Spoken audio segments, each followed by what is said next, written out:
One of the more interesting things about making your own game, and especially something that I found, is that games are never truly finished.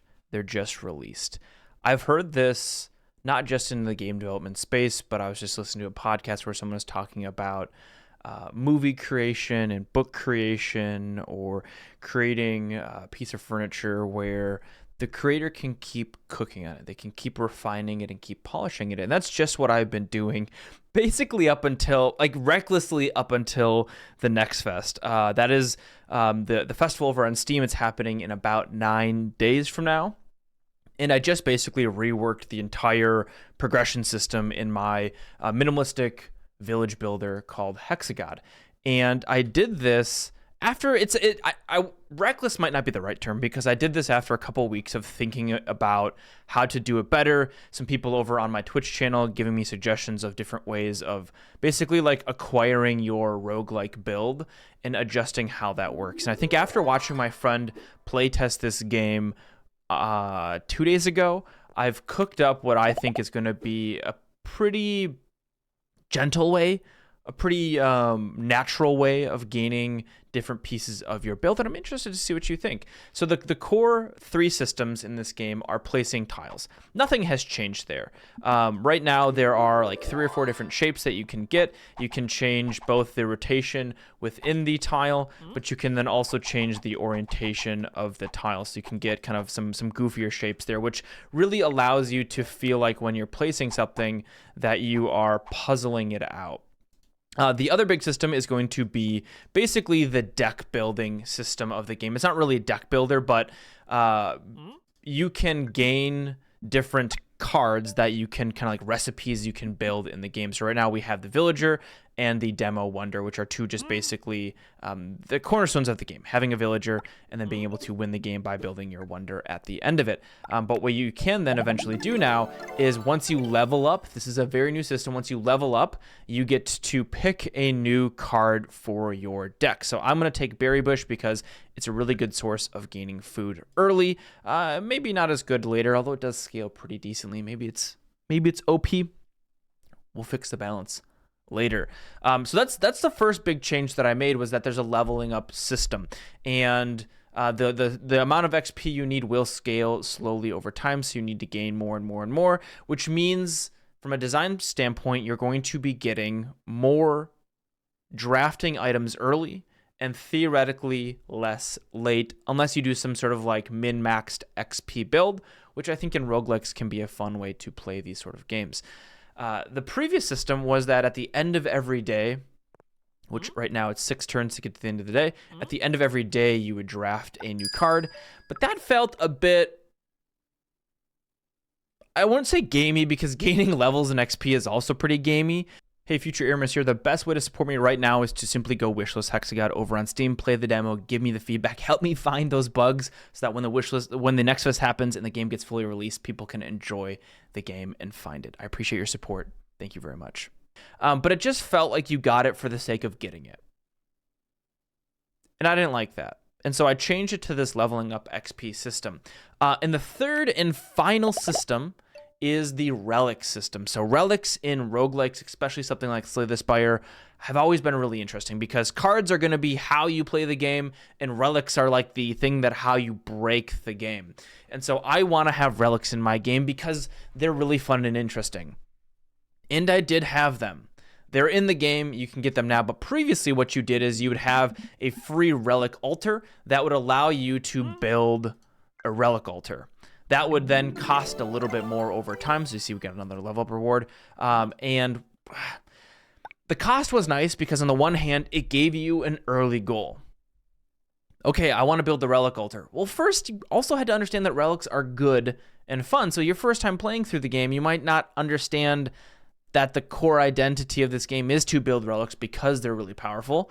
And you could make an argument that that's okay, because then on the second playthrough, you'd gain some player mastery and stuff like that. But I don't know. It felt, again, a little like having it there just to have it there. So what did I do? I thought a little bit about how do you gain relics in a game like Slay the Spire? Well, you get chests. So I added a chest. And where did I put the chest? I put them on these big globs of, they're called discoverable islands. And so you then have to move your villager over onto the chest, and you get to choose. This needs to say choose a chest reward, but then you get to choose one of the powerful relics. So, for example, the Dawn relic is every day gain 2 favor per villager. That's pretty nice. That's going to be some passive income. And then what you get to do now is you get to place down the relic altar. So before, you bought this relic altar, you saved up for it, you bought it, you placed it, and then you picked the relic. Now you pick the relic and then you place the altar down. And what that can let me do is it can let me do stuff that is like on placement effects.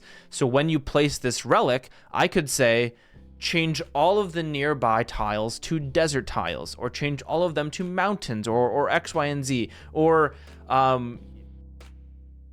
put all of the resources nearby to the max capability.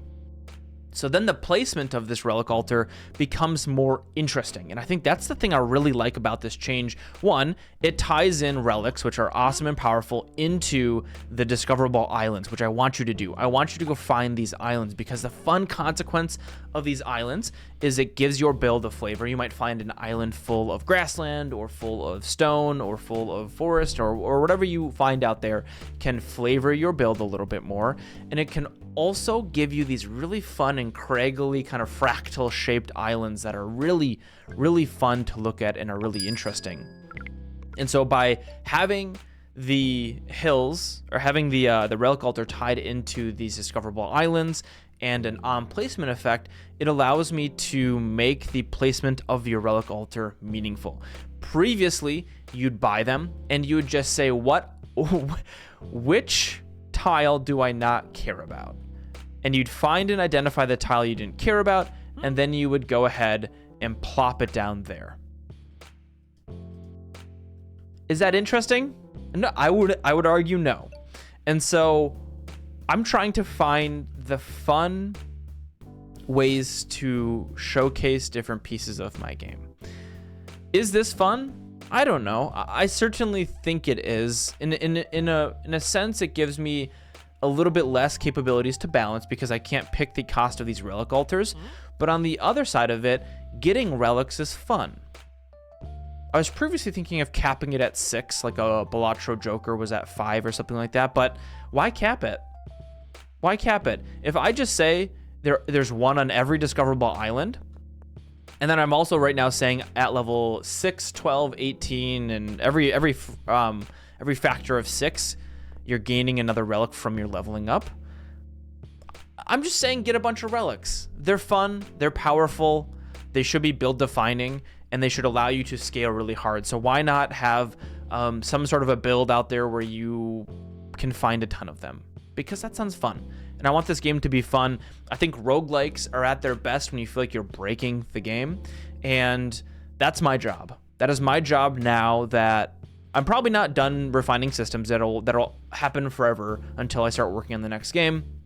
But my job right now is going to be to make sure that these relics that you can find are interesting, can help you break the game, and help you do different things. As I was watching my friend playtest the game, he got himself to having a 6 adjacency grassland, which allowed him to then have some really, really powerful farms. It is really fun to watch somebody play your game and hear them having fun, and then have a good discussion afterwards about what they thought, ask them questions and gain some feedback. But I will say, remember one thing, if you remember anything from this video: players are really good at identifying problems, but not solutions to them. That is your job as the developers, to come up with a solution. So try to understand the problem, ask clarifying questions, and then go try to cook up an idea, and know that your idea might suck and you can always change it. Decisions you make in your game are not permanent. I've been refining this game for the last 8 months, and I'm probably going to keep doing that into the early access of this game once I get into the hands of a bunch of players and start getting their feedback on what they think is fun and what they think is not fun and needs to be adjusted and improved over time. I'll be live over on Twitch after this goes live. Make sure you wishlist Hexagod. Your support actually does go a long way into making sure I can get this game into the hands of as many players as possible. I appreciate you watching this far. Have a great rest of your weekend. I'll see you later. Bye bye.